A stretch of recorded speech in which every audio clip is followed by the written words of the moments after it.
Wake up to Yorkshire's largest Asian audience. Sunrise Radio on FM, DAB, online and mobile. Sunrise Radio Podcast. We look at Syria and the humanitarian response that the UK has made so far in helping those displaced by the Syrian conflict. The UK has committed £600 million so far to provide support, including food, medical care and relief items.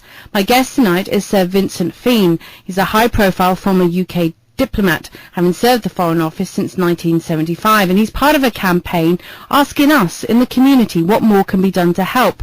What more can local people do to help safely?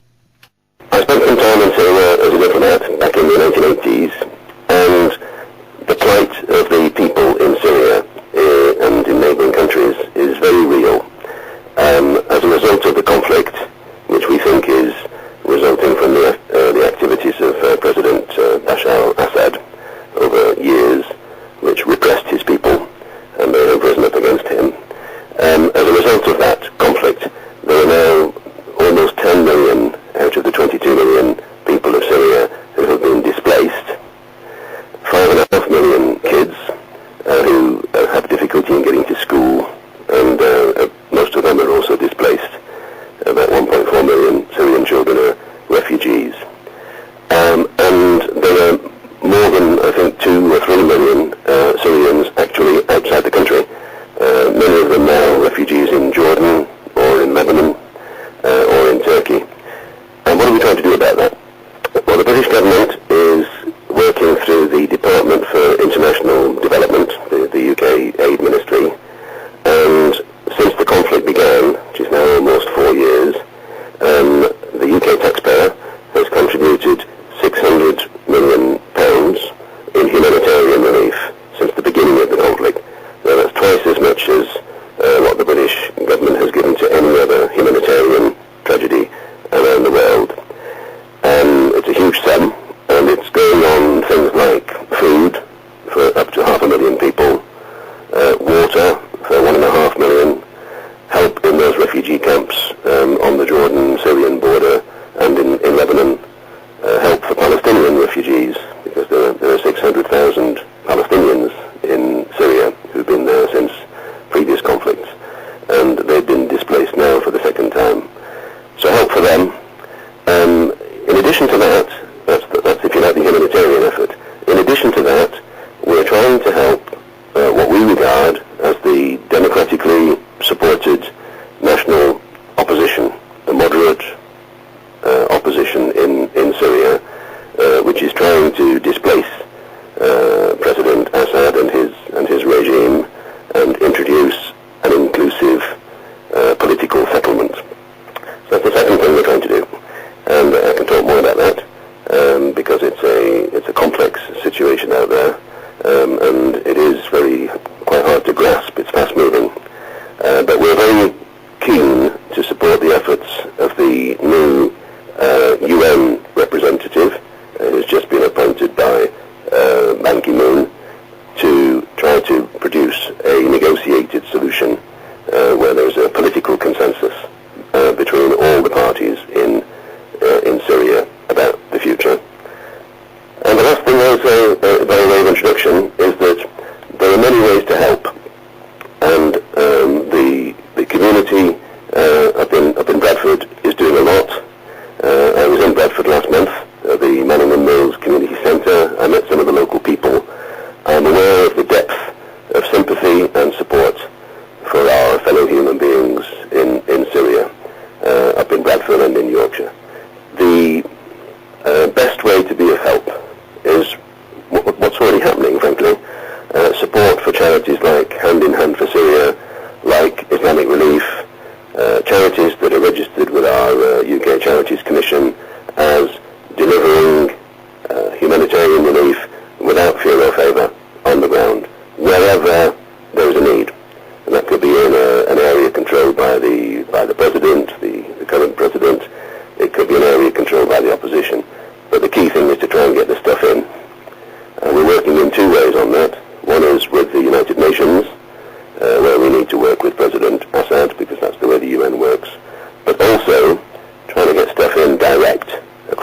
collection of money, collection of goods, working through those established charities that are well known in Bradford on the ground, people like Islamic Relief and others, who have a track record of delivery and who know where the stuff can go.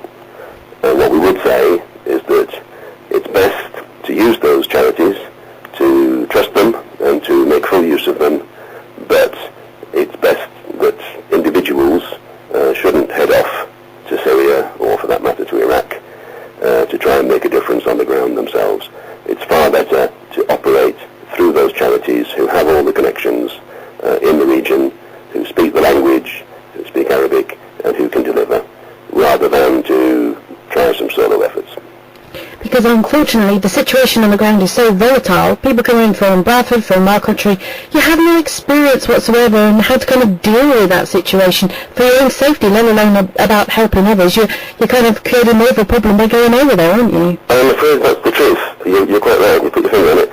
If somebody heads off, and you can understand the spontaneous sympathy, if somebody heads off, then they do actually create a problem for themselves, for their own family, who lose them temporarily, we would hope, but lose them from the family community, and land up in a war zone, in a country where probably they don't know the lie of the land, they don't know exactly who's who. Arabic is the only language that works now, and they could fall into the wrong company. Into bad company, because there's a mixture of people in Syria these days and in Iraq. Some of them are working as best they can for a democratic transition from President Assad in Syria to a better, more representative government. But there are some people out there whose ambitions are different, and who are prepared to use very vicious methods to get their aims. And we are keen that the goodwill of people should be channeled by themselves, by their own decision, but channeled into ways that help and that don't hinder. And our own government travel advice at the moment for Syria is just don't go. It isn't safe for us. It isn't safe for anybody, and we believe that the Syrian people themselves don't want foreigners coming in trying to make a difference on the ground, particularly with guns in their hands. That they don't need. What they do need is the humanitarian assistance that comes partly from our government and partly from our citizens, and they also need a political solution, because nobody's going to win this war. It's not that kind of war. It will be resolved by a negotiation sooner or later. And we want it to be sooner, and we want it to be done through the United Nations. But we don't think that individual heroic attempts really help. They don't. When President Assad last week celebrated re-election, that kind of, those stories that are, flooding the media headlines, it only goes to kind of exasperate people's frustration and sympathy, and you can kind of understand where people are coming from, but you've got to understand the only way you can help is by humanitarian channels, isn't it? That's right. We don't honestly think that President Assad is the answer. He does, but we don't. He's had his chance. He's been in power for more than 10 years, and during his time the situation for Syrians got worse. Some of them protested peacefully and were shot at by his army, and it got worse from then on. And it's been getting worse for now 3.5 years. The election that you mentioned, quite rightly, was a farce. It couldn't be held in places where the opposition have control, and the turnout was ludicrously low, so we don't give it any credence, we don't give it any credibility. The way forward is something that's been tried before, but we have to try again. It's a thing called the Geneva process, where all the parties get together, including this national coalition that we support, sit down at a table and talk about a transition, a peaceful transition to a different government, an inclusive government that brings together those who have the goodwill of the good future of Syria at heart. It hasn't worked yet, and there's a degree of international difference about it, with Russia and Iran and others all having their say. But our view is that the only way forward is to support the UN envoy, who's just been appointed by Ban Ki-moon, and work with him to get those people back around the table. But frankly, again, we don't see a long-term future for Assad. He's created so much bad blood and, frankly, again, repressed his own people by force, that he's not the way out. Nor is it terrorism. Nor is it terrorism by anybody in Syria. Those people who are practicing those violent acts of terrorism and torture and so on, they don't have a future either. The way forward is a middle way, a moderate way, an inclusive way, and we think that's this national coalition, which needs support. It's getting some support from the UK with non-violent, non-lethal assistance, like in things like fire safety, because if you imagine the situation in the opposition-controlled territory, the state obviously has all the paraphernalia of civil defence and fire equipment and ambulances and so on. The opposition need help in those areas, and that's precisely what we're doing. We're trying to be helpful to them, not with guns, but with communications equipment, with hospital equipment, with medical equipment, trying to make sure that once they have control of part of Syria, which they do, that it's run well and that it's run on a democratic basis. You mentioned at the beginning as well that, it's not just the Syrian people who've been displaced, but they've often gone to neighbouring countries who themselves are not always in the best position to kind of cope with this influx of people. So the UK effort's been about helping those people as well, the countries that are taking in these refugees. That's right, and part of that money that the British government's giving is going to places like Jordan and Lebanon and Turkey. Jordan is probably the most striking example. There are more than 1 million Syrians now on the North Jordan-Syria border, living in tents, with their second or third winter coming. It's a very, very difficult situation. That encampment in northern Jordan is now Jordan's 4th biggest city, and it costs about £250,000 a day to run, with food and water and so on needed there daily. It's not a natural place. It's an artificial creation. So it shouldn't be there, and there isn't the infrastructure of farming and agriculture and so on to produce what they need to get by. Everything has to be brought in. The UN, and particularly the UN Relief Works Agency for the Palestinians, which we support through DFID, is doing its best. More is needed, and despite all the rival claims of need in Iraq and in Gaza and so on, the need of the Syrian people is real and is growing. And we are trying our best to support democratic countries like Jordan, Lebanon, who have opened their doors to these refugees. But they can't stay. The outcome that is needed is that they go back where they want to go back to, go back where they were born, and resume their normal lives. And that is what requires that political solution. Do you think this campaign today is also important? Because unfortunately, obviously we can't go into details because there are criminal investigations, but a lot of people have been given to charity, and some of those charities have turned out to be quite suspect. So this is a great campaign for finding out where to give money, where to give responsibly, and ensuring it goes to the people it says it's going to. You're quite right. There have been examples of charities that have proved a bit wonky, and we don't need them. The key is that if you give money, and you should then gift aid it, which means the British government gives tax relief on the money you give, that should be to a registered charity, registered with our Charities Commission, which has a website which lists all the charities that it kind of blesses, that it supports. I've mentioned a couple of them. Hand in Hand for Syria is one, which was founded by a Syrian guy working in Leicester. Islamic Relief is a global, UK-based, very legitimate and worthy charity. I know them well. And there are more. Save the Children, Oxfam, Christian Aid, you name it. A lot of people are trying to do their best for Syria.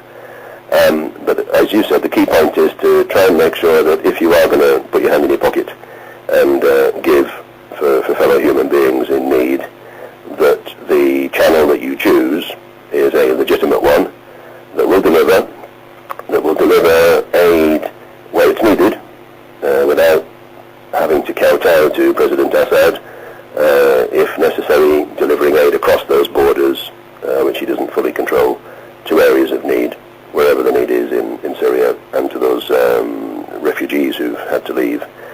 But what's not to be done, if I can put it that way, is to take a chance. It's far better to operate through a registered charity than to simply give money to the person who asks because they've asked. It's better to check. So what would be your key message then from today's interview? I think to get across the message that the United Kingdom, not just the government, but the United Kingdom and its citizens care about the plight of people in Syria. That's a key point. We do care as a people, led by the government, but as a people. And I think it's a cross-party issue. It's not about Conservatives and Labour and Lib Dems. It's a cross-party consensus that we care and we should be spending the money that we're spending on behalf of the British people. Second is to try and say that there is a political way out. It's going to be long-term rather than short, but there is a political way forward, and we need to focus on that too, working with this national coalition in Syria. And the third one is the point that you made, which is that as we go about this, which we should be doing, and as we're doing it in the holy month of Ramadan for all Muslims, the need is to be careful about how. And the best way that a British individual can help the fellow men and women in Syria is by giving food or clothing or money, but to a firmly trusted charity that can deliver it safely.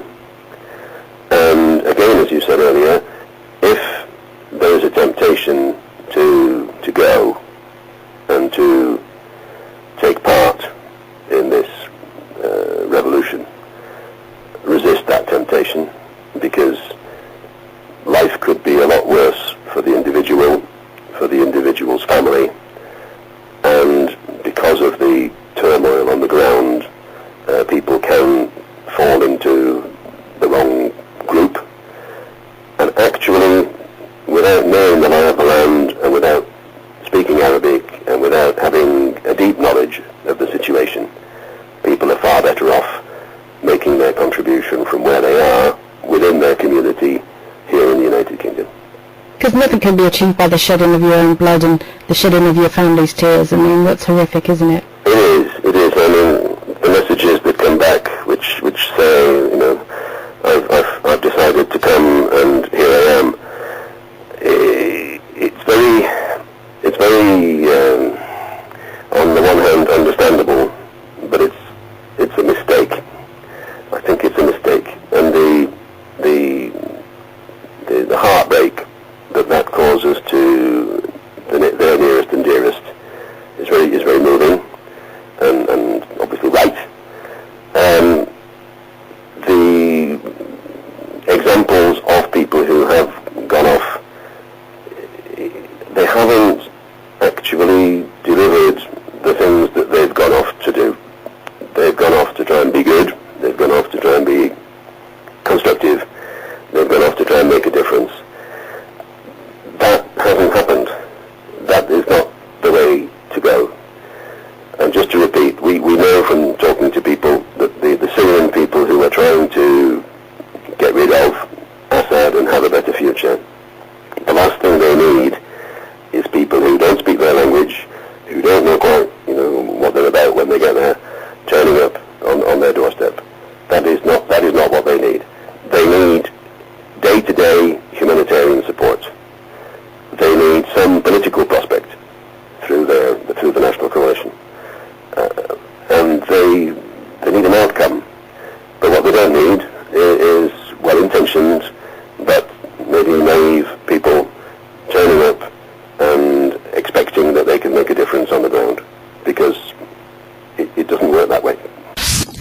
Sunrise Radio podcast. Wake up to Yorkshire's largest Asian audience. Sunrise Radio on FM, DAB, online and mobile.